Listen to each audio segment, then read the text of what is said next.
Micah, do you want people to put their names in the chat then for sign-in? Only if they haven't put their name in their under their login. I'm just kind of going through all the attendees. I'll see it there. There, Christina. I don't know your last name, or at least I haven't. I'm having a brain dead. Oh yeah, it's Tranel. Tranel. Spell it again. Or just put it in the chat. I'll just take a look at the chat. Yep, sounds good. Yeah. So yeah, people can feel free to do that. I will go through this all in the recording afterwards. Is this being recorded yet, Josh? I already hit record. Okay. Full disclosure, everyone, we're being recorded. But yeah, I'm going through and taking attendance for everybody. So if your name doesn't match what's written underneath your log, your ID, your photo, then put it in the chat and I'll kind of go through it and double check everything at the end. And welcome everybody. It's 10:02 and we're 25 participants. I think we can get started. Do we need to do a roll call or can we use our participants as a roll call? I think we can use our participants as a roll call unless people want to. Scroll up and down, hit the participants and see who's here. All your friends, all the best people are here. I see them now. Any introductions we need to have today? Anybody who needs to introduce themselves that we might not be familiar with? Who's joining us? First timers? Feel free to unmute and let us know. Okay, let's, I would entertain a motion to approve the agenda. So moved. Frank. Give your name when you do that so we. That's Frank Wayseth here. Okay, second? Ben Wagner, second. And all in favor? Aye. Aye. Aye. Aye. Aye. Aye. I think the ayes have Aye. it. Keep your finger near your mute button because we're gonna have some votes coming up. That'll make it go. It's like we might have a quick meeting today. Does anybody have any items they want to add to the agenda? We should do that before approving, I guess. Anything that's not on that you want to bring up today? Hearing none, we'll proceed to the treasurer's report. All right. All right. So can you see that all right? Yes. Okay. So since the last meeting, there was only 3 transactions. Reimbursed Amy and Penny for their trip to Utah, and then finally got ISU paid for ortho server and other website support that kind of fell back to through the emails for Robin and myself both. So that's all tidied up. So our current balance is $26,210.44. Yeah, that's it. Any questions on that? Succinct. I like it. Well, there's not a whole lot to spend money on right now, so. It's all right. And if anybody's got any ideas for mini grant stuff, those are still kind of, there's money there for that, and we just haven't really done anything with that, but there's stuff there if anybody's got ideas.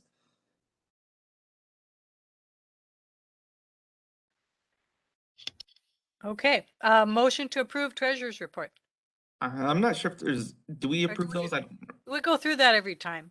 By We the do not time need you a get me motion. trained, No. it'll be Ben's turn to remember. We're good. Okay, we're good. Yep. We need to vote on filling board vacancies. Now, Josh, you have been working on this. Do you want to talk it over or shall we just read through this? Well, I'll kind of discuss it, but you can kind of read it on the screen. So with the new board makeup or the board composition for this coming year, we had to determine a way to how we were going to do elections. So there was a group of us that met once via call and the rest via email, but we have a nice little plan here that would need to be voted on by the board. So essentially, what we determined was that, obviously, we'll open up nominations, and if seems like we're running low on stuff, the executive committee will try to recruit. But how the voting itself will actually work, or at least what we are presenting here, is that we would vote on a full slate. So you would go ahead and vote for no more than 25 members. So everybody would be listed on the ballot. In order to do this, we've thought it best that each nominee would be listed with their sector, since there is a sector component to this composition. And each nominee would, give a short, paragraph bio. When it comes to results and how we actually fill the board, the top vote recipients would be elected to the board in the following order. Each position is reserved for, or each of the positions reserved for a sector representative will be filled first by the top vote recipients. After those positions are filled, the remaining top vote recipients will be seated. And I have an example here just to kind of show how that would work.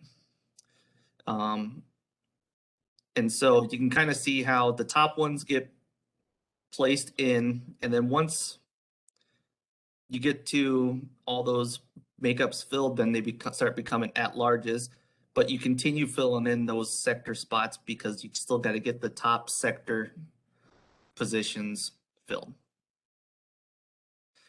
So Okay, so to recap, we will fill the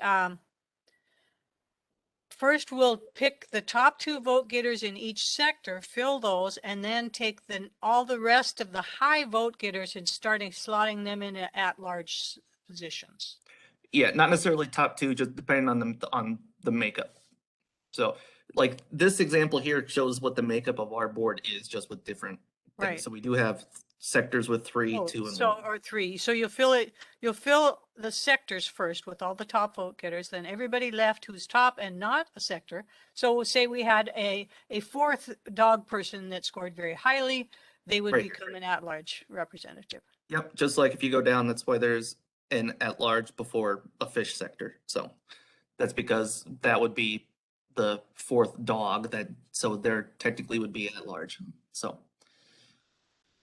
and so Can go ahead. I feel the need to just say, I absolutely love your example, by the way, Josh. Well done. Yeah, I was bored. So in regards Imaginative, we call that. in regards to ties, in cases where you have like this, where you would have one fish and one would be an at-large, the decision to who would fill which sector itself, or who would be the sector and who would be the at-large, it would be determined by those 2 nominees. There's really not a whole lot in regards to that. I mean, they're both on the board. If they can't come to a peaceful resolution, are we going to flip a coin? Yeah, so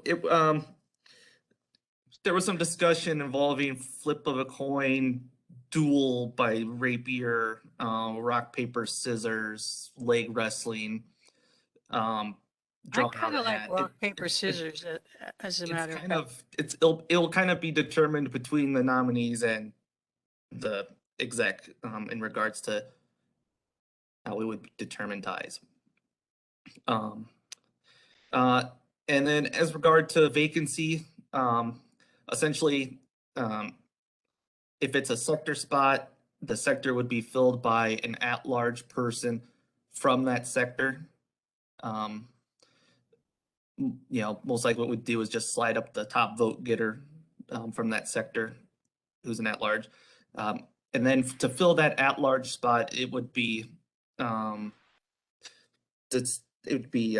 of decided by the board as to who would fill that spot. In regards to the vacancy part, there are some, and I guess there's some stuff in the bylaws, and I'll discuss that in a bit that needs to be taken care of with that. So, yeah, this is a lot, but I think we have a pretty good plan, because putting everybody as one slate kind of takes away the problem of trying to figure out if you're going to run as a sector or run as at large, and then run into the issue of not enough people in the sector spots. So, any questions? All right, let's have a vote. All in favor of Well, adopting this? I was waiting for if there was any questions at all or not first. Well, there weren't any immediate questions. And then somebody's going to have to move in second and all that jazz. Oh, yes. We should give everybody a minute maybe to read through this. Okay. Yeah, in the off chance somebody didn't, this was not provided in the agenda to the non-board members, so that way then if there's somebody who's non-board that has any questions. This is Mike. I just want to remind people that because of the change in the bylaws and how there's member makeup, this will be effective this spring. So when we run elections late spring, June, before our July meeting, this will all be in effect. That's correct.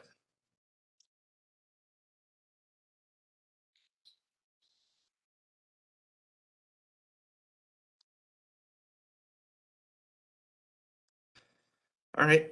Will we Okay.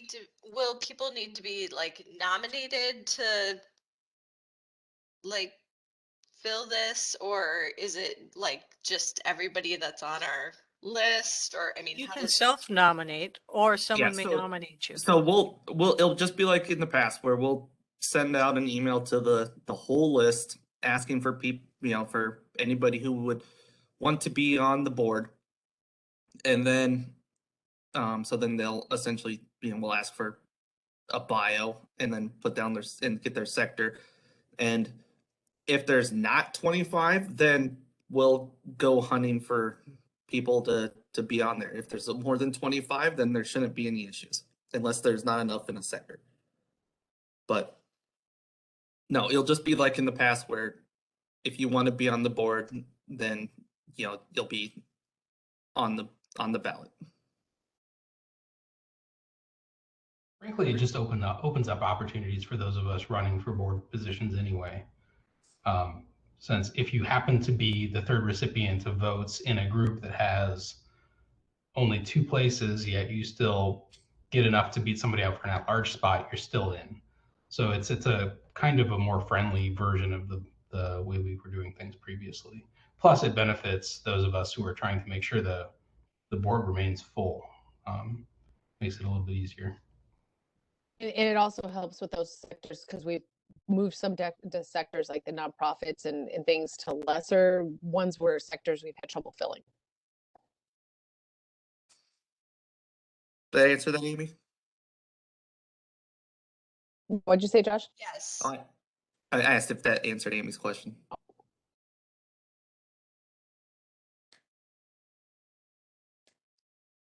Okay, questions seem to be tapering off. Let's go for motion to approve. This is Debbie. I vote to approve. And a second? Adam Skibby seconded. And all in favor? Aye. Aye. Aye. Aye. And we have 2 proxy votes today, BJ and Matt Helm, who both voted aye as well. So the ayes have it. Motion carries. Moving on, site license updates and discussion and a vote. Back to Josh. Yep. All right. All right. So, So currently, the process with the site license is that IGIC reimburses 3 schools $250 towards their site license cost. 250 goes to Iowa State for my work on the administrative side. 250 goes to Central for Anya to take care of license files, and 250 goes to Northeast Iowa Community College for Tad Mueller up there to essentially be the support contact for all the schools. This was set up back when Terry Brazzi decided to retire, and so we kind of split up the roles at that point. So when Esri decided to go ahead and change everything up with their site license, one of the things that they did was to allow each school within the site license to have their own My Esri site. So this allows the schools to take care of their licensing themselves, download software, have their own support contacts, everything like that. Is a much simpler role for them, so they don't have to wait for us to do something to wait to contact Tad to get support. And so this was something that's kind of been worked on for the past couple of years. Finally got to a point where have got essentially almost everybody set up. There's only 2 out of the 11 schools that don't have their own My Esri site. One is Graceland, who is fairly new to the site license, like within the past 2 years. So they're still trying to get the hang of it. The other is Kirkwood, who they've got a lot of things, a lot of students and stuff going on over there. So I'm assuming that they will go that way. I just think that if they forgot to take a look at this, and I will be bringing that back up to them when I send out the site license stuff for this next school year. So in regards to that, so they will be able to create their own licenses, have their own support contacts, everything. I gave a heads up to Tad and Anya that this was coming, and that we will be looking at how the reimbursement is, because essentially their roles in this are no more, or would be no more really, except for those 2 schools. So what I'm presenting here is that I would just go ahead and take over the role of producing the license files and being the support contact for those 2 schools. And then while still doing the administrative side. So essentially the $250 support for those 2 schools would go away. And so I am suggesting just to make it a $300 to ISU for those tasks. Tad is retiring, so there would have had to been a change in that to begin with. And Tad knows and Northeast knows that this was coming, and Anya has said okay to this as well. So that is what I'm presenting here. So Josh, bottom line, this is $450 savings. Correct. This is a $450 savings to IGIC itself. Yep. Yes. Okay. Cool. We like savings. All right, any more discussion, questions? Seems pretty straightforward. Motion to approve? And Debbie is on here, and I'm pretty sure that she can vouch for the fact of having their individual My Esri sites. So Hey, Josh, even if not, you'll be stuck with all the other work anyway. So I don't know why you do this to yourself if it weren't a good deal for everybody. Sometimes it's easier, honestly, just to do it yourself. Okay, motion to approve, please. This is Ben Wagner. I'll make that motion. Adam Thank you, Skibby Ben. seconded. Thank you, Adam. All in favor? Aye. Aye. Aye.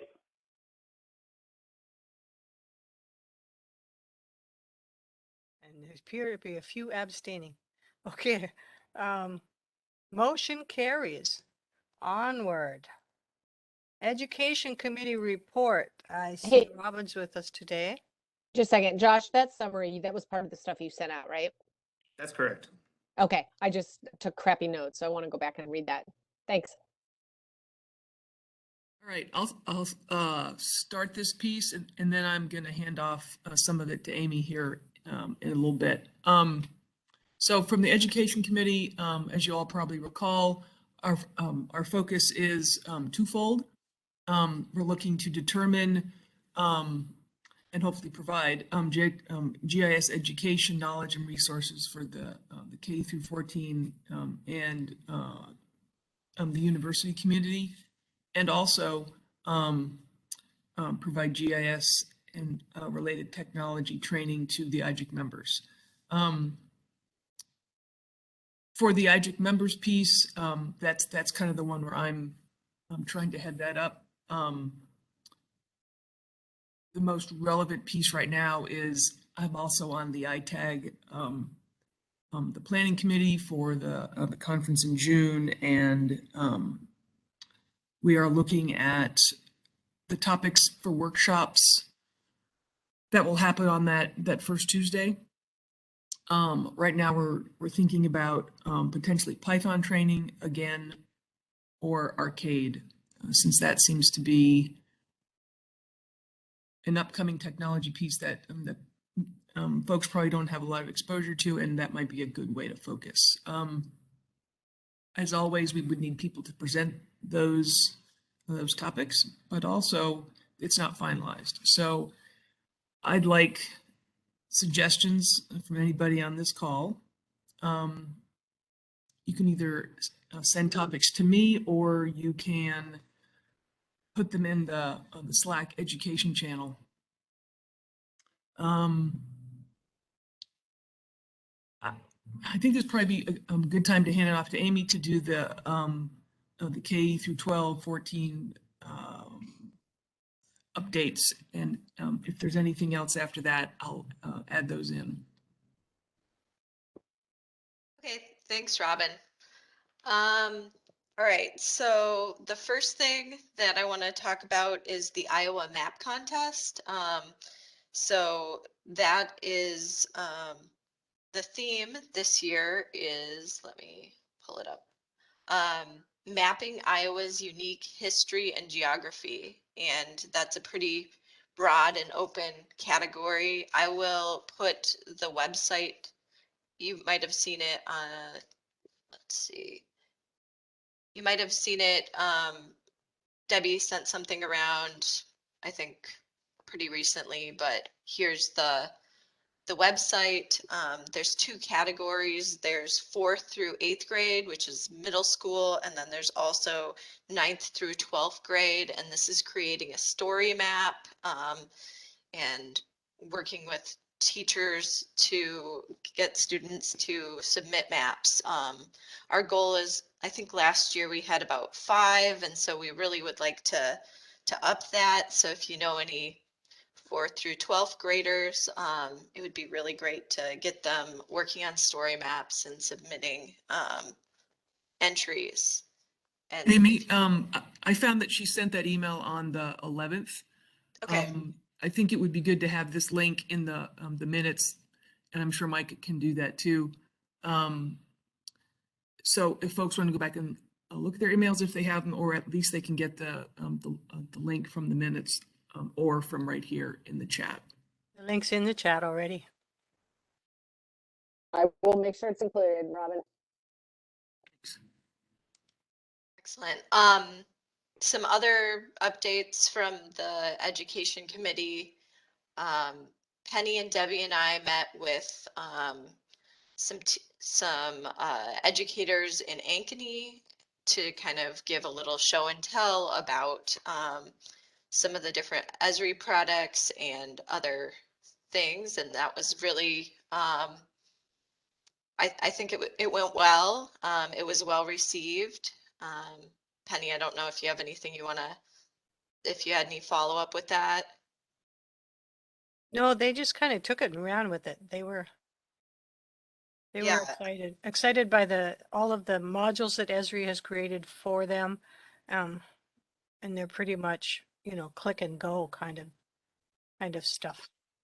And then recently, Debbie and I were able to meet with Crystal Hall, who works with the Iowa After School Alliance, which helps like with over 50 sites around the state with after school programming. And they would like us to be on their docket for spring trainings. So Debbie and I are getting together, and possibly Penny, if she's interested, in getting together a 90-minute webinar to introduce GIS and how it can be used in after-school programming, as well as possibly, as well as doing some on-hand or hands-on training. And so that will be happening at the end of March. And then Debbie and I are also looking into doing another presentation at the Iowa Technology Education Connect, which is a technology conference, and that will be in mid-April. So we're trying to get the word out there. And also I'm finishing up my survey analysis, but some of the biggest needs that I've found from the survey is a lot of teachers just don't know what GIS is, and they don't know how to use it in their classroom. So that's kind of why we're really trying to like target these different groups to just be able to explain, here's what GIS is, and here's how you can start using it. And we're trying to we're also looking at curriculum alignment and how teachers can use it like in things that they're already teaching, or how can it just not be another thing that they have to do, but how can they use it in tandem with something that they're already teaching. So that's kind of the major updates. Any questions, comments? Did you tell them about the club kits that Esri had, the after school program? The cool part about that is that Esri does all the management for them. They don't have to set up, a user and software at their own site. Esri manages it for them. So for after school clubs, that sounded like and it's free, of course. And they have a lot of pre-built activities and things. Is there a link or something that I can include? Okay. I'll Google it. Hey. I'll check with my tech support Google. Are you Didn't have anything else to add. Are you needing any help with any of this? 'Cause Certainly. it kind of does seem like a lot for the three of you to be handling. Sure, we would. This is Debbie, and we're hoping that as we get more teachers interested, that our Geo mentors in the area will step up and work with classrooms or teachers in classrooms. Yeah, when we were meeting with Crystal, she said that a lot of the sites need partners in the community. It's like one of their like benchmarks for getting funding. And so I think that would be a really great place, especially if we can get people interested in the after school community. Yeah, that would be a great place, is the Geo mentors. Quick question, show of hands. Time to use how many of you are Geo mentors? Use your reaction button and do the thumbs up if you are. Or raise your hand.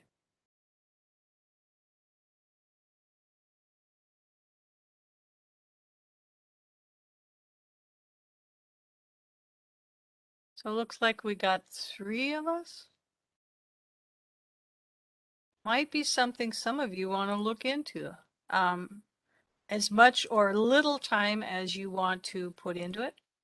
It really doesn't take much. I mean, if you do one presentation to one club in a year, that would And in fact, there are some years you do not really do anything because nobody reaches out to you as a geo mentor and you don't have any contacts or whatever. But now that Amy and Debbie are really going out there and looking for those contacts, we'll have a lot more opportunities. And so we'll be putting out a little call in your neighborhood. Is there anybody who can, you know, help out for a half-hour presentation one day? And I think we'll be looking forward to a lot of you saying, yeah, I'll look into that and drop over and help out. You don't have to be a geo mentor to do this, but it's nice to get Esri's official backing. Then you show up on a map when somebody from your area goes looking for a geo mentor, your little dots on and your information is on the map and they can find you. That's really all it does is put you on the map. I have what? Hang on. I'm home alone.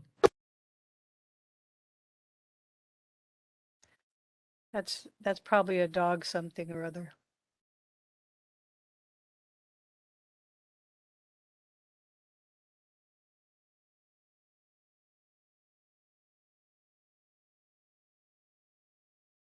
Sorry about that. The squirrel showed up right when I was getting ready to talk. Okay.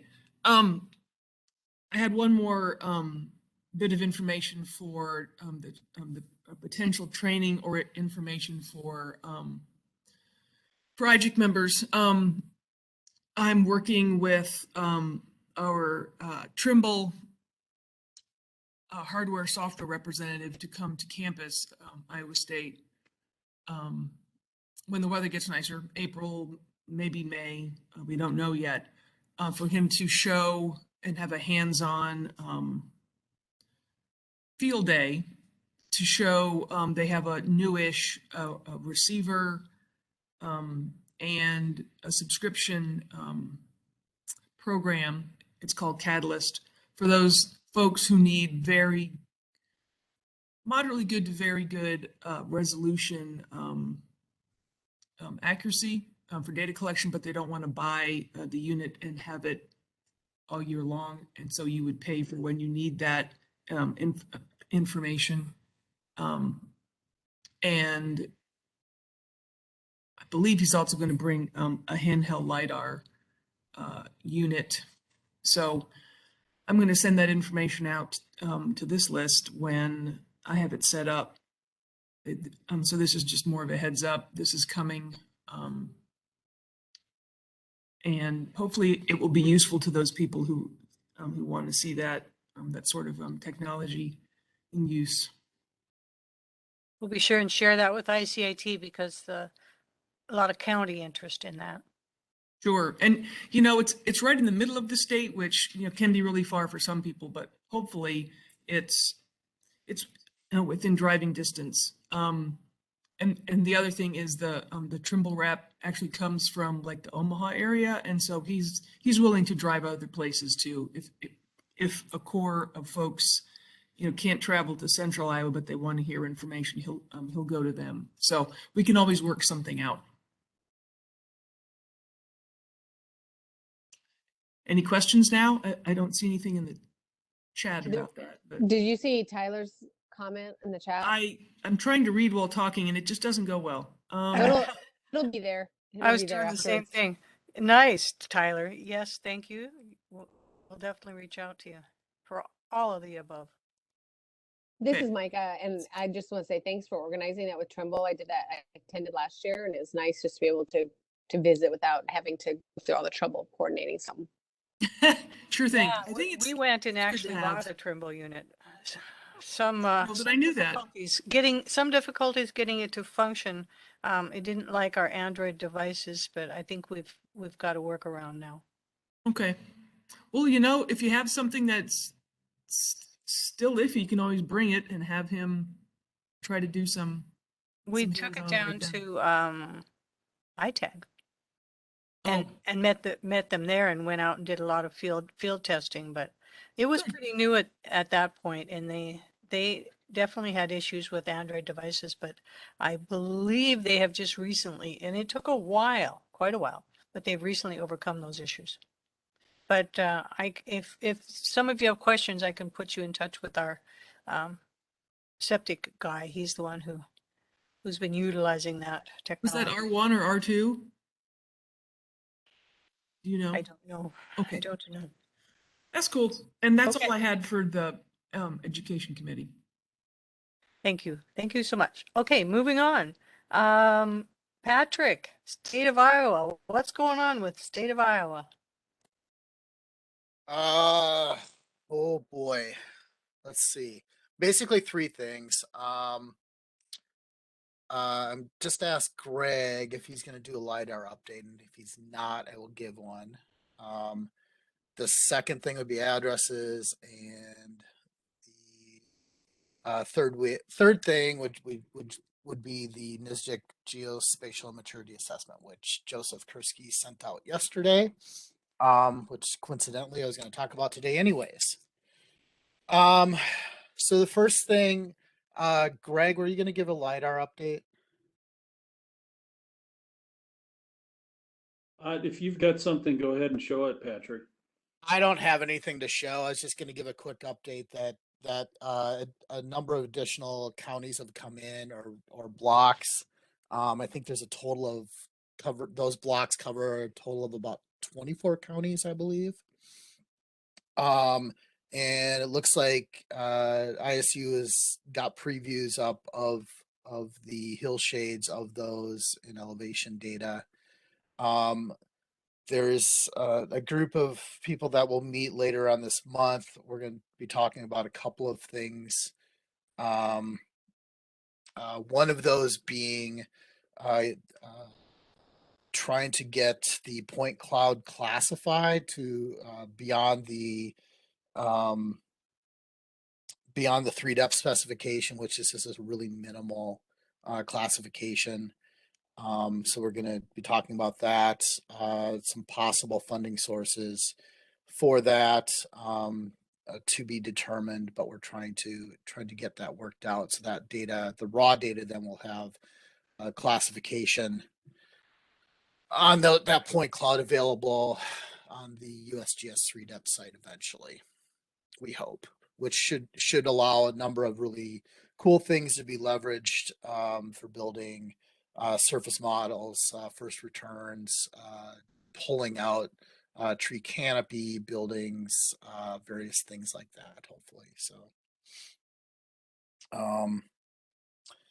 and then, and yeah, there's Penny, to answer your question, there's a couple of sites. One is the ISU site, and then we'll also put one, if you just go to the. Amy dropped it in. She must have been hitting Okay. send right after me. Okay. And then there's a other one that answers some questions about the LiDAR too, which is at the geodata.iowa.gov site as well. There's a page about that. But both of those sites you can get information from. The Patrick? other yes. About the LiDAR, and you had mentioned the testing, or however you phrase it, for the additional classification. The student that I have has begun looking into that for some data in South Central Iowa. She started that early January. And John DeGroot up at UNI will also be doing some up there. The last time you and I, or the small group had the last time the small group had a chat, you mentioned you were looking at funding, but you may be looking at other places to do that, that classification. Yeah, it's nothing I can say right now. I can't say anything right now. Just other than that, it's being worked on. So which is one reason why I've been just putting off that meeting, because I've been waiting to find out about that funding. That's cool. I just wanted to know what the update was on our side. No. Yeah, and I've just been sucked into broadband related things lately, so which is why it's been painful, yes. Good but painful. Sure. So the second, does anybody have any questions about LiDAR? John does. That topic? Yeah. John does. John DeGroat? No, I don't. I didn't have a question. Your hand is like still like a raised hand thing. Oh, sorry. Maybe she's waving. I don't know My how bad. that got there, or it was from earlier. Just like Robin, I do have a student working on that, but I haven't actually met with them or discussed it at all. So, but somebody is working on it here. But Yeah, so hopefully we'll have by the next quarterly meeting, we'll have some additional information related to the classification. The second thing would be the I just dropped a link in there. It's to the NISGIC Geospatial Maturity Assessment. This is a thing that NISGIC does every other year. So John Pioli and I completed this in 2019 and again in this last year in 2021. And basically, it's just a series of questions that looks at focal data layers, coordination. Those data layers are both at the state level and also at the federal level, coordination. So those what traditionally have been the FGDC thematic themes or thematic data sets.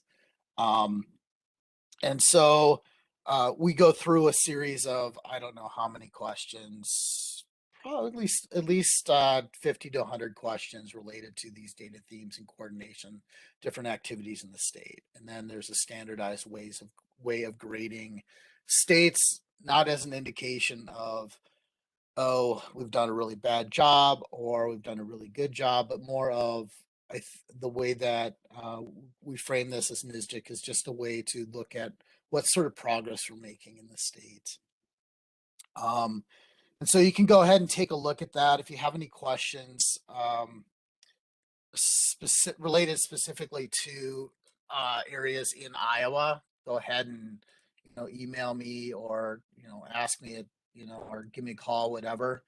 But basically, our overall grade has pretty much stayed the same within for the last several years of hovering around a B plus. A lot of that's actually related to coordination, both at the local and the state level. And then, but we have had some bumps in things like addresses because of the Next Gen 911 program.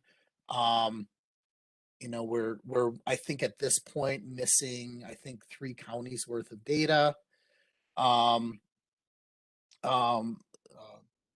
Parcels has pretty much remained static. Elevation data got a really big bump this year. Next year, or 2023 when we do this, that probably would get an A. Transportation is another state-led theme, and then the federal themes would be like things like geodetic control, government units, boundaries, hydrography, orthophotos, leaf on, and then again leaf off for the state-led themes, which aren't actually I think in the grade, but we do track those. In the report itself, there's specific comments and things within the reports. If you want to dig those up and then ask me any questions, feel free. John and I tried to do a little bit better job of reaching out to state agencies this last year about specific things. But a lot of those federal layers we have a good handle on them just because they're being done either by the DNR, the DOT, NRCS, various other agencies that we're in fairly good contact with. So, anybody have any questions about the GMA?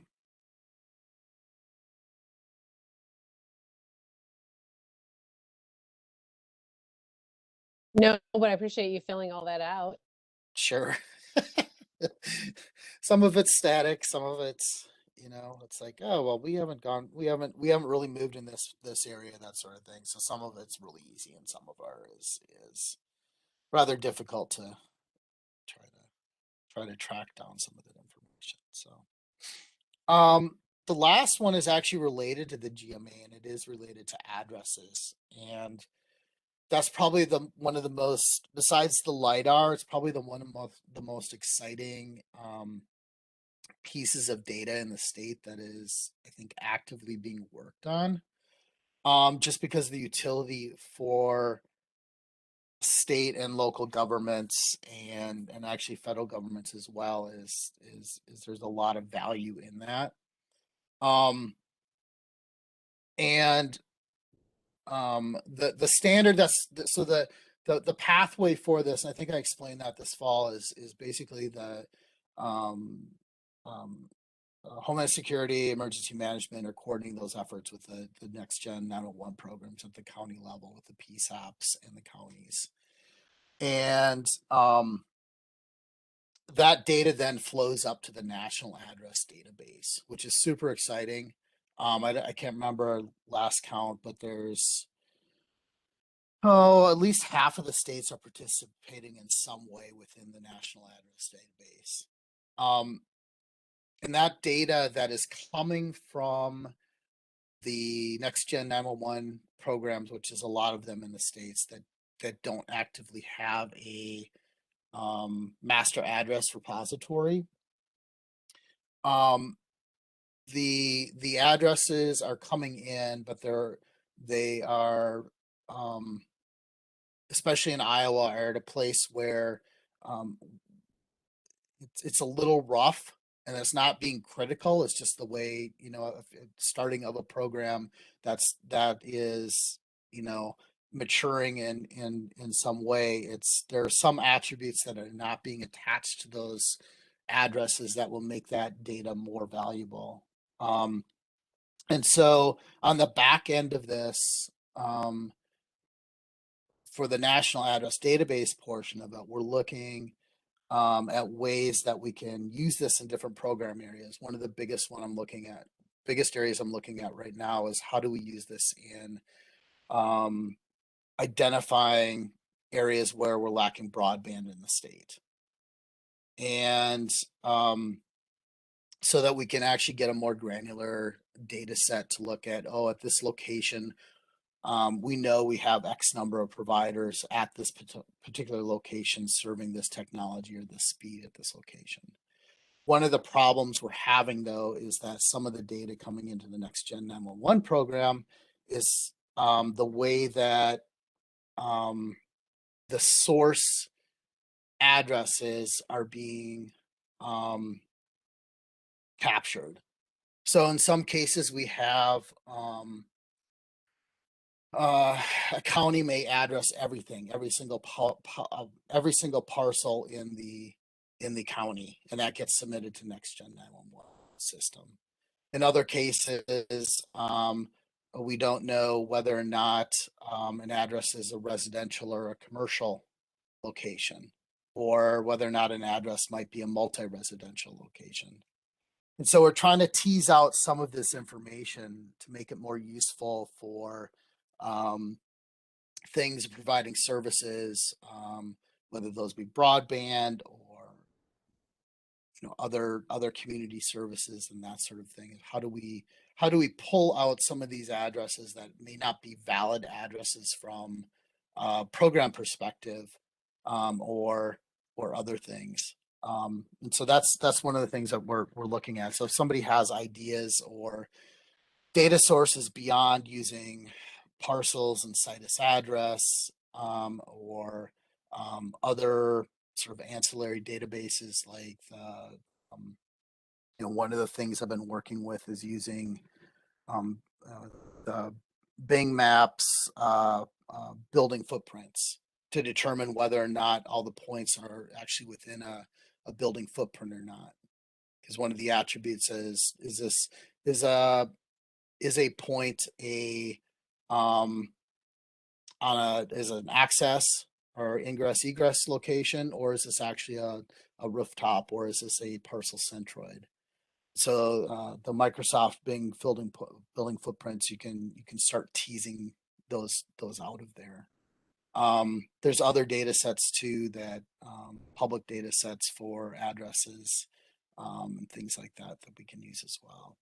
So that's kind of where we're looking at for addresses, is trying to add utility to the national address database data set by classifying those points so that we can start extracting things out of there to find out exactly. It's like, well, we know this block, this census block, we know exactly there's 10 locations in there. Here are the 10 locations within that block to get a better idea. In particular, my office, looking at where we can provide better broadband services or actually identify areas with to award different grants, that sort of thing. So that's all I have. Any questions about that or anything else that you're curious about? Hey Patrick, this is Lawrence. Yes. I'm just curious, why would so why is it important for them to know if the address point is the front door, the rooftop, or the driveway? Curious. So it's when going through the just because the NINA standard, it's basically it's based on NINA standards, and some PSAPs have entered in, you know, here's an address and here's the front door. In addition, that address also may have you know, the road access for routing purposes, but then they might also have 10 locations that might be the building rooftop. And so even though there's only 10 units at the particular location, there may be 12 locations associated with that particular address. And so it's making sure that all the, I think, filtering out the points that, you know, if this is for the purposes of the national address database, it's filtering out. It's like, okay, is there really 12 locations are here, or are we really looking at just 10? And filtering out the points that aren't necessary from a national address database perspective, which provides utility in like I said, these other areas. Does that answer your question? Yeah. Yeah.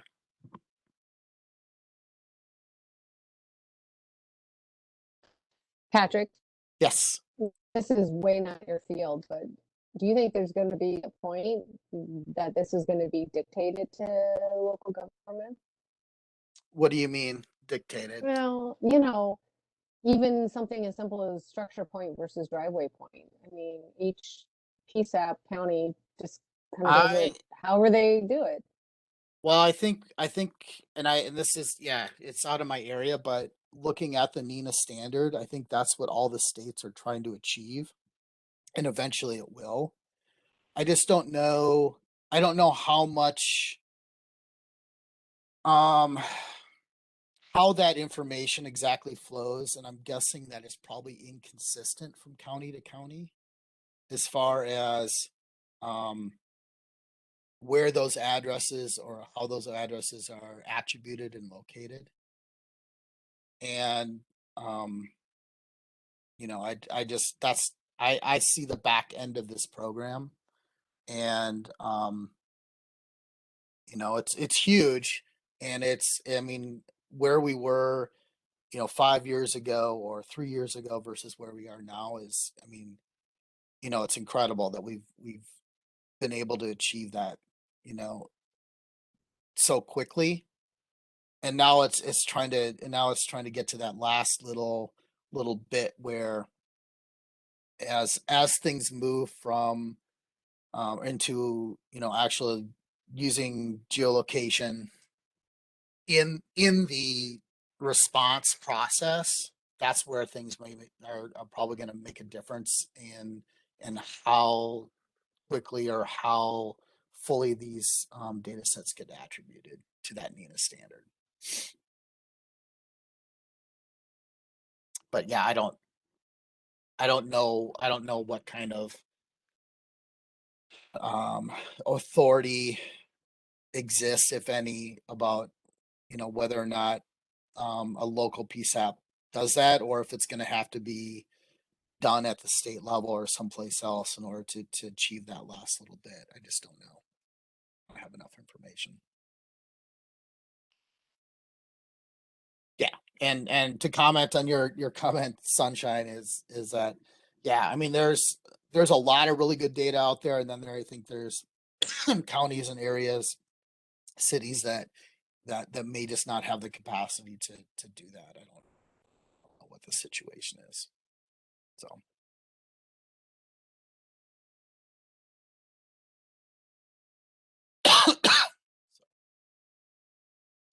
But I don't have anything else unless anybody has any questions, but feel free to reach out if you have any, questions, later on. Be happy to answer them. Okay. Thanks, Patrick. And moving on, Paula wants to talk about the Magic Symposium. They're coming up April of this year. Lots of exciting news. Okay. Hi, everyone. Let me find my, there we are. Okay, first of all, if you haven't gotten the announcements out, and I've had some returns, Office 365 says some of my announcements aren't going out, comes back undeliverable. Hopefully, most of you are getting those. We will have Magic this year in Branson, Missouri. Destination, bring your family, do some fun things while you're there. And it's going to run from April 11th to the 14th. The first day and a half, Monday and Tuesday morning, will be workshops. Those are all listed on the website and at the registration information site. There are some good ones. One that just cracks me up, though, there are 2 drone workshops, and they're being held inside in the conference area there. They have this huge room that they just gave to us, because you can imagine the rest costs a lot of money, but they weren't using it. So we have this huge indoor room. It's like 5 stories tall, and maybe, I don't know if it's quite the size of a football field, but the place is just gigantic. And when we looked in it, we said, oh, look at drones can fly in here. So anyway, that's going to be a fun thing. You want to get signed up, though. Early bird registration ends the 1st of February, so you only have a couple more weeks for that. People have already asked me about ride sharing. And if you have any interest in sharing a ride, you can let me know. When I get everybody who's registered, I can put that out there, and you can talk amongst yourselves and figure out things like that. If you want to save some money that way, because it is quite a trip down there. I would love for all of our Iowa people who are going to do a presentation if you can. If you need some ideas, let me know, and I can help you out on that. So as far as that goes, do I have any questions about the Magic Symposium?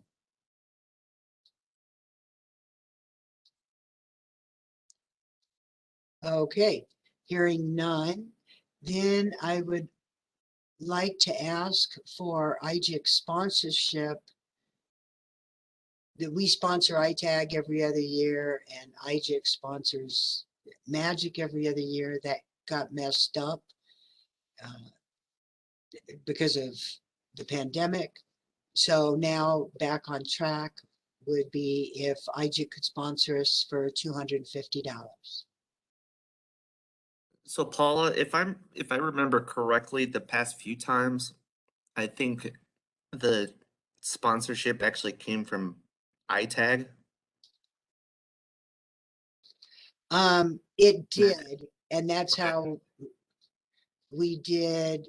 Let's see, because ITAG was canceled, and so instead of like paying Magic back, for what we paid. Then the next year Magic was canceled, and then we basically canceled each other out. So, but I've always asked IGIC for it. So I think IGIC takes it to ITAG. Could be how it does, because we go back and forth with Alyssa the last couple of years, who is the ICIT treasurer, for those who don't know. Okay, I'll get a hold of Micah, V, and Alyssa and figure that out. Okay, appreciate it. Thank you, Josh. That's all I have. If we need to do that from IGIC, we can handle that by email.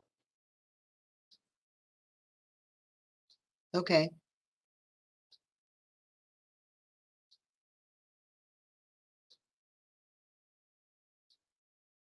Okay, is that Oh, all? yes, I messed up on that. You are right, Rachel. Sorry.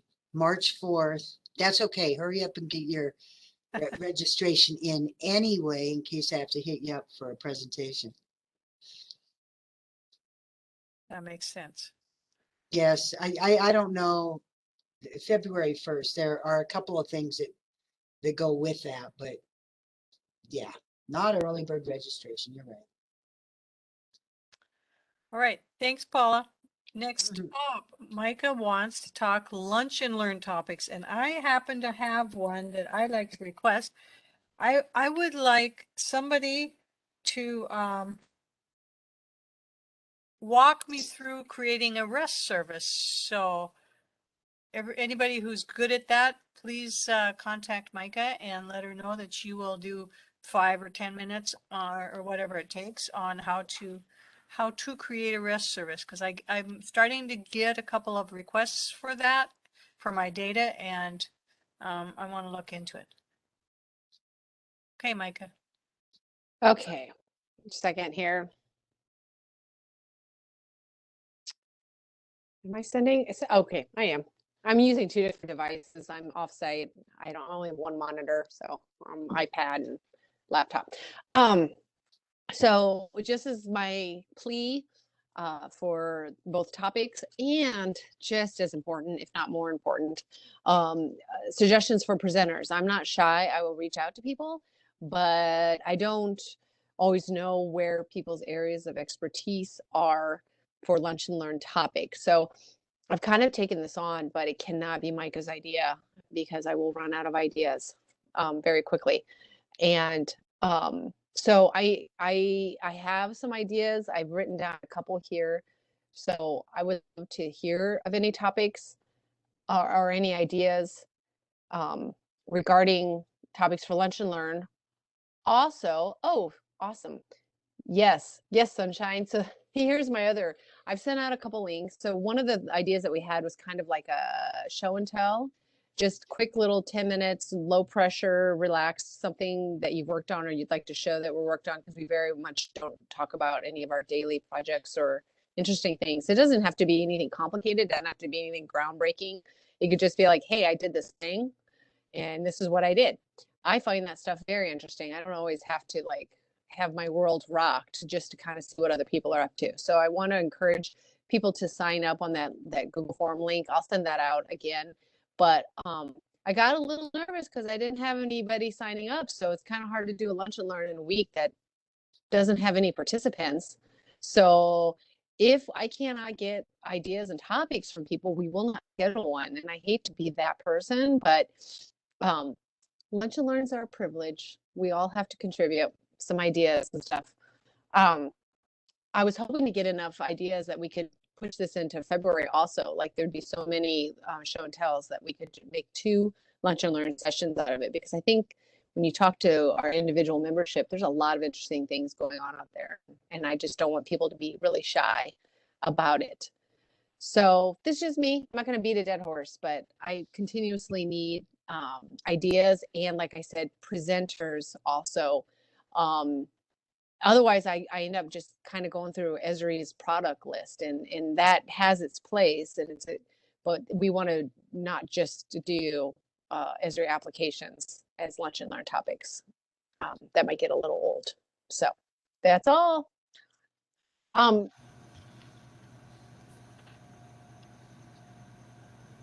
Josh, there's been a request, and I agree. Is there? I know we don't save the chat.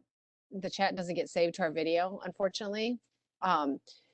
Is there a way to? Do you think we could do a screen grab or a select all and get all the text from the chat? Because there's a lot of links and things that we've been sharing. Yeah, And I'm gonna try to, before I close out the meeting, I'm gonna try to export that out. Okay, good. Because from a minutes taker, I'm looking as much as I Yeah. can, but I'm also taking minutes, and I want to see the conversation also. Yep, And yep, yep. No, I already Okay. planned on that. Awesome. So yeah, anybody, seriously, you don't need to ask me if I think it's a good idea. If you're interested in talking about something you worked on in the last year and a half, just sign up, please. We are interested. Hey, this is James. Yes. I was wondering, it's not amazing or anything, but I was wondering if there's people who haven't progressed into pro yet. I'm by no means a expert, but I have been pretty much using it every day now. If there was this, like, you know, hey, here, this is how editing's different or something, like, would people be interested in that or not really? Yes. Yeah. Pro I editing think for sure. Yeah, I think focusing strictly on editing would be great. And I could see that being, I work with several customers who are just beginning to get into that in the counties also. And so that would be a topic I could see sending out to beyond our IGIC membership, and just to kind of give them some exposure on how to get started. I think that's a great idea. I asked for a presentation at ITAG on that topic, and I will continue to beat that drum because I think there's a lot of us, and also at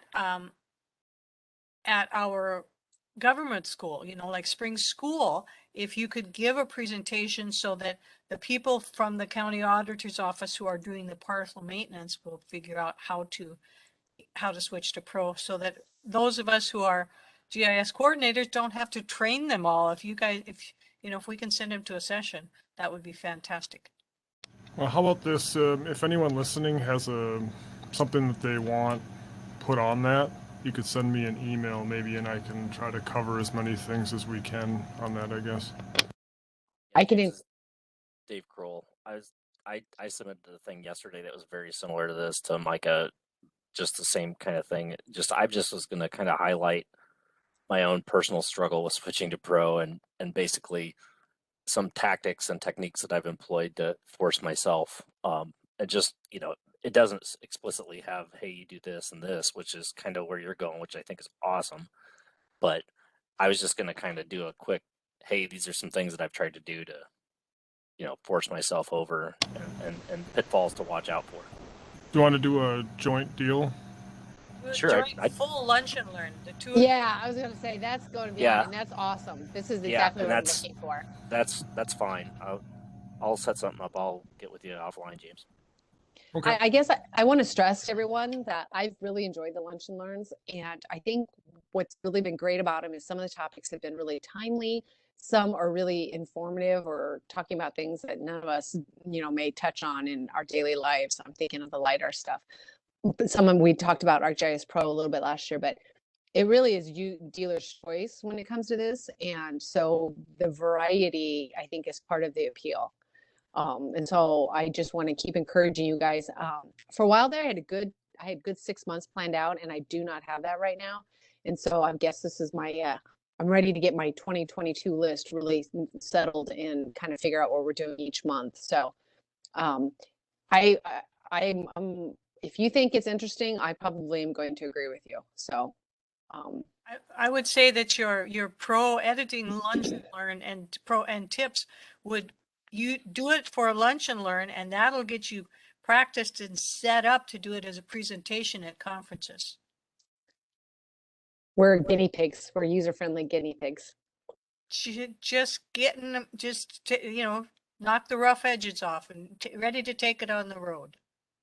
Hey Penny, your suggestion specifically about parcel editing, and the bigger idea of editing in Pro made me think that maybe that could still be something we could focus on as a workshop at ITAG. It's hard for me to judge how far along most people are with Pro, and if it's like, yeah, you use it, but there are these few things that we still need to focus on.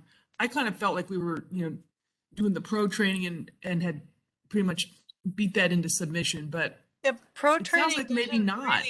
It doesn't really cover that, or from the one I've taken, did not lead me to feel comfortable with editing anything, let alone parcels. Okay, so very are specific. there some of those tools, like the Traverse tool and those kinds of things available? How do I access them? How do I use them? And I would really like to open that up beyond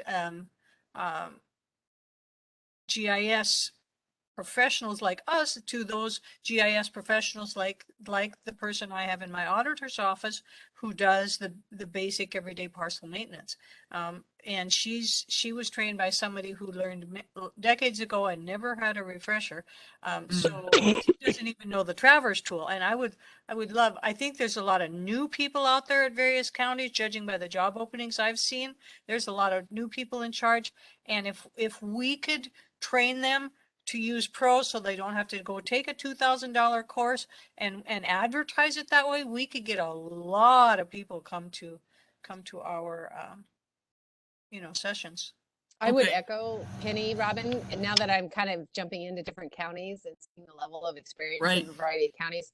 And will there be a workshop option only? So like if I were to mention it to someone here that's like in the deputy or in the assessor's office, is that something they could just come down and take that one workshop without attending all of ITAG? I'm going to say yes, because that's how we've offered it in the past. I haven't heard from the discussion so far that there's a plan to change that option. I do think that would be unfortunate, and I would push against it if it came up, but I'm almost 100% sure we're just going to have workshop only options. We should have levels on those too.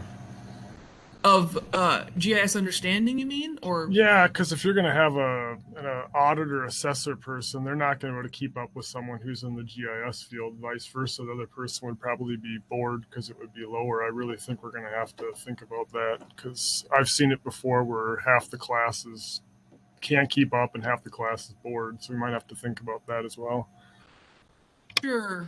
I think that's an interesting split there with something as focused. Let's just say if it was parcel editing, right? If that's what the workshop was about, I don't know enough about that particular piece to know if a 3 hour workshop can sustain that. But assuming it does or can, I would just think the people who would sign up after reading the information, I mean, they would have to have a certain minimum knowledge. Or am I missing some piece about that specific workflow? Anybody? They would have knowledge about what it needs to do. It'd be a lot of like, how do I get started and how is it different than using ArcMap? Right. And I think that's, yeah. And so would that be to me, that's like the intro level, right? You want to do this thing in Pro that you've been doing in desktop. And so to me, that's intro level, even though parcel editing is a very specific thing. I would agree. I don't know. What do you think, James? Yeah, you're the one, James, who thought there'd be levels. Is that advanced? I'm just saying, like, I've gone to different workshops before, not necessarily even in this. Like, you go to like a Python one or something, and like half the stuff's over my head half the time. So I just want to make sure that like someone doesn't take a workshop and it's like they're behind from the beginning, and then they're struggling, and so I don't know the best way on doing all that. We talked about opening it up to people, and I think we like to think that everyone's on the same level we are, and that's not always the case, when you're working on. I think if we're explicit about specific content and the intent, specific to parcel editing with Pro, tools that are available, and how to use them. How about this? We will do the lunch and learn, invite people at different levels, and then let's get feedback on how much they could keep up or couldn't keep up. Oh, that I would like be that a lot. excellent. Excellent idea. I Like, just had a couple of James, my I people. nominate you for vice chair next year. I just had 3 people take the course down at Iowa State. Well, they only went for 1 day because now it's not a hands-on course. It's basically give them the book, and if you have a question, you can ask. But if you don't know the question, you don't know to ask it. So they just did the second day on their own with me helping them, which is okay. But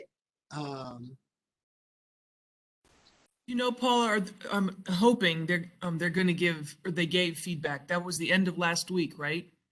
yeah, they haven't. I told them I would. 2 people told me they were very disappointed. One, because I did send 3, and I've sent 3 together before, and they all loved it, hands-on, and we're fine. This time, one said, well, I guess that's how they do it. He wasn't so disappointed. The other 2 were more disappointed by how much they had to ask me on how to do things. They just thought that they'd be farther along. And well, 2 of them who were disappointed, they used ArcGIS a lot and have for years. Yeah. So yes, I'll be giving my feedback because I do promote those classes as much as I can to as many people as I can. But I can see where James is coming from, not from last week's learning that my people went to, but in the past, when someone shows up and they want an introduction, just like you said, Robin, okay, they've always been working in ArcMap and now they want to go to ArcPro. That is not an intro class because having worked in ArcMap, you have all geography, you have a lot of skills behind you that a true beginning intro class would be you're learning ArcPro without other GIS skills or background. And if this went like where Penny says into the auditors and assessors offices, who I think are starting to use a little more GIS, and I like to see that, that would be a true intro class. So you don't leave them out in the cold saying, I am never going to catch up with this, and they give up. I don't like seeing that. Right. I don't think that we need a class on how to set up your databases and add data and create maps and all of that stuff that you get in intro course. These people don't do that. I set up their computers for them and they just use them. I put their data layers in, I put their tools, I put everything, and then they just go from there. And I think all counties probably have, or many counties have someone in that position where they are that specific user who is editing parcels. So yeah, maybe that's 2 separate work. Yeah, because that's like a beginning user as opposed, like you can call intro can be on several levels, like building database. And no, we don't need that. This would be, I don't know if there's enough people to do a beginner, a full beginner, like what's a parcel? I don't think we can go to that level. I think the need is for, these are people who have been using ArcMap and they need to do that same functionality in Pro. Right, okay. I've got those notes. I do want to see how the lunch and learn goes, and then I'm going to have to go fishing for someone who can present that very specifically. James, I'm going to be hitting you up, just so you know. Okay. I guess I can talk to Paula about this later on the class, but I have some more questions that I want to dive into, but I don't think everyone else needs to hear all that. I have a question. Have we ever considered just offering some really basic like super beginner level, what is GIS kind of class? Like, I mean, so that we could get some new people or some people that, you know, maybe have an interest in GIS, but they haven't really used it yet. Who would be the audience that you're? Like just people that are interested in learning about GIS, but haven't ever done anything. Like really Alright. beginner people. I'm thinking, who would we send that out to? Because obviously the IGIC list, everyone is, GIS professional. they're all GI, right? So are you thinking like, I mean, beyond educators? I'm just wondering who we would reach out to. Well, I mean, like I have this one assessor that has contacted me several times, and I feel like, you know, if he had a intro to GIS class, he might be better off with some of the things that he asks me questions about.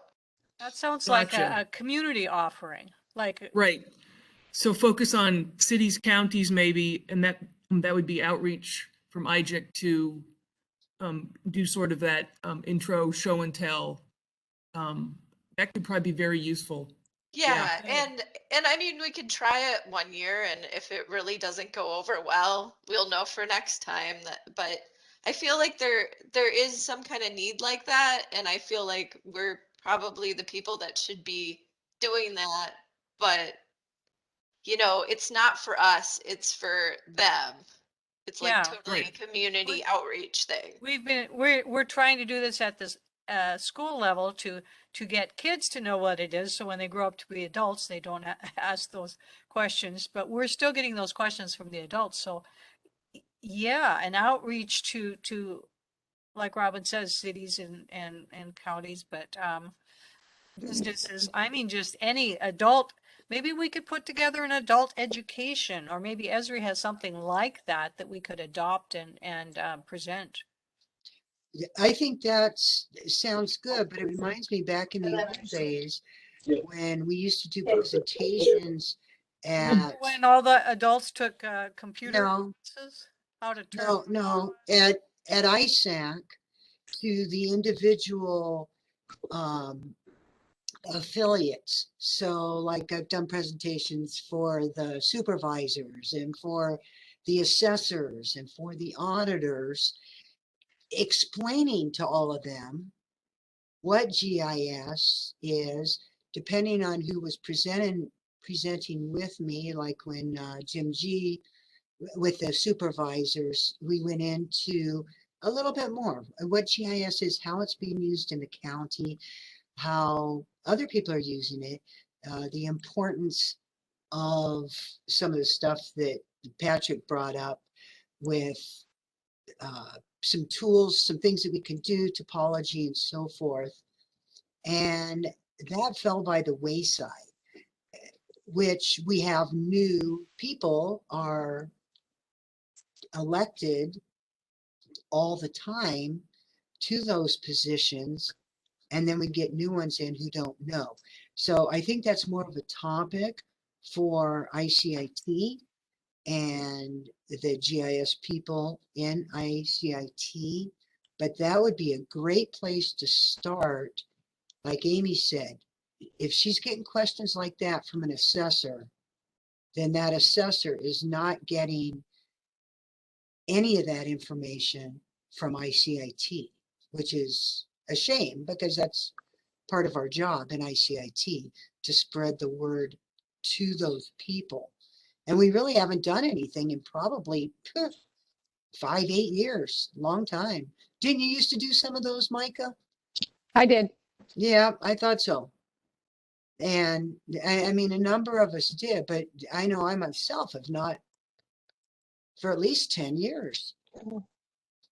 So that I think is where that part, what Amy was saying, especially that it needs to go back into the ICIT. I'll help you remember that, Penny, James, some other county people who are on this call right now.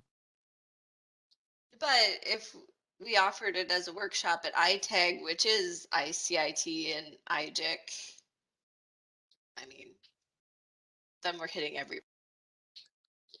Not as many. I mean, we've had, I think one time to the supervisors, you know, I think we had about 180 people in there. That's You're talking an ISAC presentation.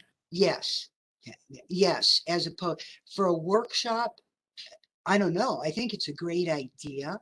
I like when some of the department heads and elected officials attend ITAG for a number of reasons, but I do like that. And maybe some more can get out if it's an adult ed workshop. Yeah. I like that. I just had to bring up the other wall. I was thinking about it. And Amy, when you said assessor, I thought, oh my, yeah. Yeah, I think it's a good environment and something or idea and something that we should pursue. Perhaps should that be a part of our education committee, or should we set up a separate outreach group? Well, it sort of seems like education outreach. I don't know that we necessarily need another committee, although we just need more members in this people.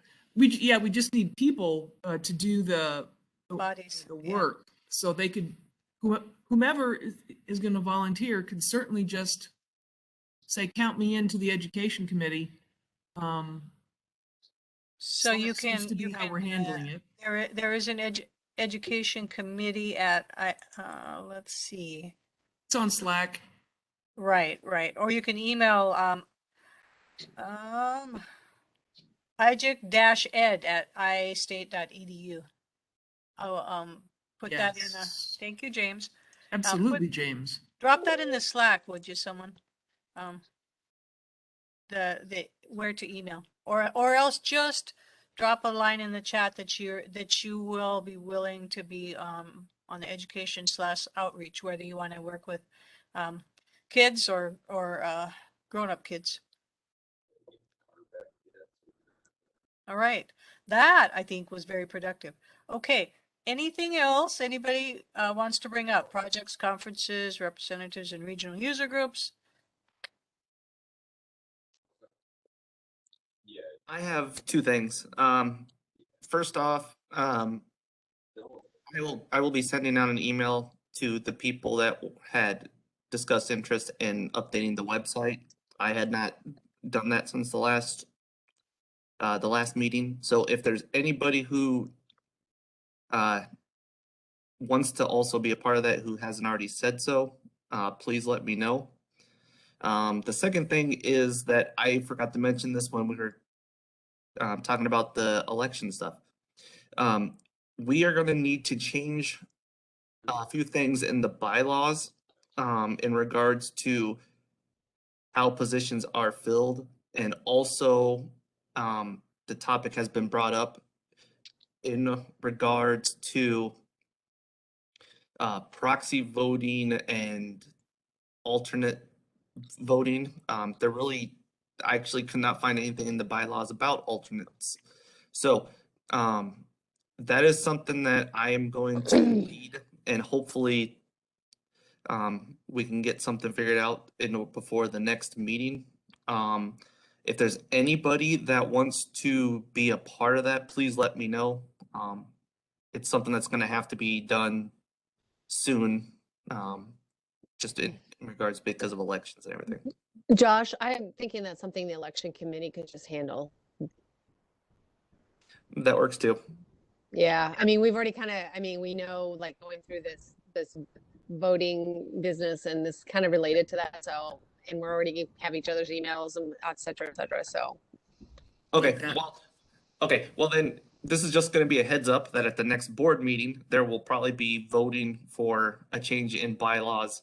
And so I got to double check the timeline, but that will also entail that we need 2/3 of the board to vote in favor of that, and so we're gonna have to have more people here, but there's also some stuff in the bylaws about voting via email and some other ways to do that. So we might be able to still at least get the proper amount of votes that will need, so. We can Yeah. send out a note ahead of time on what's going to change. And basically, so everybody knows, if you go look at the bylaws, there's next to nothing in there about this process.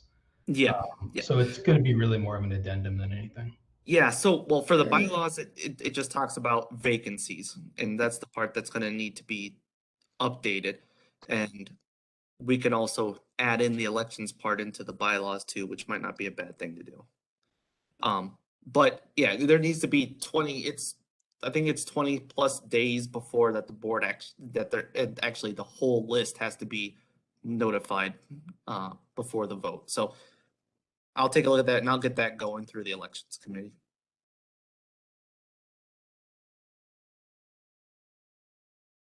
Anybody who's on the planning committee for ITAG have a little update for us? I can do a very little. Perfect. We've been meeting, I think we've had 2 meetings so far, virtual. There is a theme, there is a logo, although I haven't seen the logo. I don't believe I am free yet to share the theme. Mike V, Joel, and Andrew have been saying they're going to put together a email to do the unveiling, save the date, etc. I'm assuming that's coming out really soon. It is a great theme. Pretty sure everyone will love it. Everything is coming together nicely, basically. I believe it's next month. We're going to do the food evaluation at the hotel in West Des Moines, in person, obviously. There hasn't been the official call for presentations, etc. But once they do that, save the date, then I believe that's all going to be in there. So soon. I don't see any hiccups or any odd, unexpected things come up. Questions? All right. More information coming on that. Keep it in mind. Mid-June. Don't plan anything else in that time. June 14th through the 17th. Yes, I was just looking that up. Yep. Put that on your calendar. Block it out because it's a great conference and a good time. Okay. Yeah, same in the past. Tuesday are the workshops, and then Wednesday through Friday morning are the talks. Robin, do you know, is the hands-on learning lab going to be there this year? I don't know yet. They were going to speak to ESRI if they were able to do it. So they're trying. They were not planning on coming to Magic. They aren't ready to go on the road yet by April, but I think by June the situation could be totally different, and they could be out. Yeah. Yeah, we'll well, see. and part of that is that they are totally revamping the way they do the learning lab. So How so, do you know? I don't know how, but that was what they told Magic. Wow, that's exciting then. That is exciting, and I'm improved sure it has. Learning lab. Very Yeah. Well, we may have information then when we have our next committee meeting about what's different. Yeah, because that is exciting. Any other last minute thoughts before we wrap it up? All righty. I would say great meeting people. I'm more excited coming out of it than I was going into it. So good job, everyone. The next meeting will be on April 27th. April 27th. Wednesday. Okay.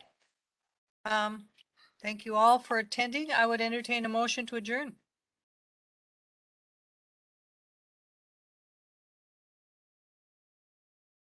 Adam Skibby seconded. Who made the motion? I didn't hear anything. That was Penny, right? Oh, Sunshine did in the chat. Sunshine. Thank you. All in favor? Aye. All right. Aye. Go out and stay warm, everybody. Yeah, have a good day. Thanks all.